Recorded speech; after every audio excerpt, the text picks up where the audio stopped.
Well, today, one of Australia's oldest companies, Soul Pattinson, made a $3 billion takeover offer for Perpetual. Ironically, both companies were started in exactly the same year, 1886, so 137 years ago. Soul Pattinson, which started as a chain of pharmacies, is now a big investor in a whole bunch of companies like Brickworks, Milton Corp, New Hope Coal, Telecom TPG, and ironically, Perpetual itself. Now, the bid for Perpetual, quite clearly, is opportunistic. Its share price has lagged, especially after its takeover of Pendal last year. So, what's the view of shareholders? One of those deciding is Emanuel Datt, the founder of Datt Capital and also a Perpetual shareholder who joins me now. Emanuel, many thanks for your time. Your initial gut feel when you saw this offer come through, what was it?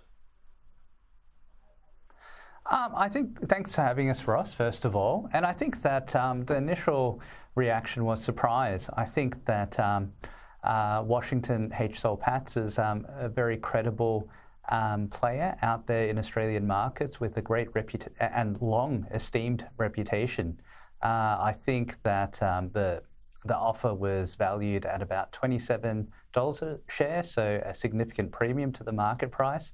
And I think it's a good offer for Perpetual shareholders that have been somewhat long-suffering since that Pendal deal that you mentioned.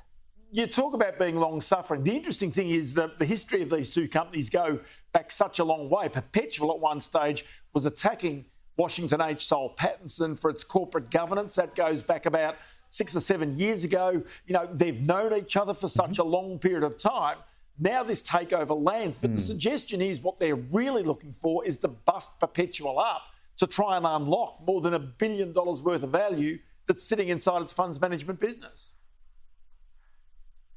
Yes, that's right, Ross, and quite a turn of events, I think, as you point out.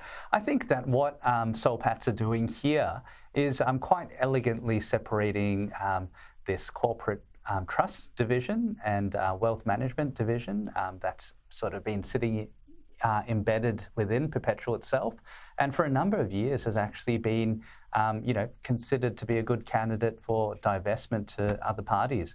And I think that effectively Soul Patts are taking the bull by the horns here and stripping out that corporate trust division, but also importantly, they are allowing existing shareholders to have exposure to the asset management business, which is that combination of Perpetual and Pendal.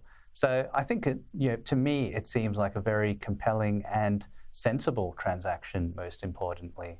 It's going to be interesting because Soul Patts, as you point out, it's been the sort of company that will make a number of these takeover offers. It's often looking for a bargain, so it knows that Perpetual shares have been really under pressure in recent times. So the question is whether they can get it across the line or whether there is actually more value there for existing Perpetual shareholders. That's the key to it, isn't it? Yes, absolutely. And I think the really great thing about the Soul Patts offer is that it really allows existing Perpetual shareholders continuing economic exposure to these divisions. I mean, sure, the corporate trust division isn't being sold in exchange for Soul Patts scrip, or that's the offer on the table. And, I think that even if you're a Perpetual shareholder and want to just sit there, and you're still going to have economic exposure to all the components of the business that you hold right now, except, potentially it could be run even better in a more streamlined fashion. So I think the value add here is significant, but also importantly, it's been structured in such a manner so it appears to be tax neutral, which is a very important consideration versus a cash offer. So that's a key, is the tax consideration. But there's one other thing, and that is if Perpetual's in play, it's highly likely that other big fund managers here in Australia might also come hunting the capital. And the reason for that is because it's a scale game, it's a size game. Yeah, absolutely. Well, I think that presuming this transaction is sealed, I think that ultimately there's a very significant pure asset management business that will still be listed and that shareholders will still have very pure exposure to.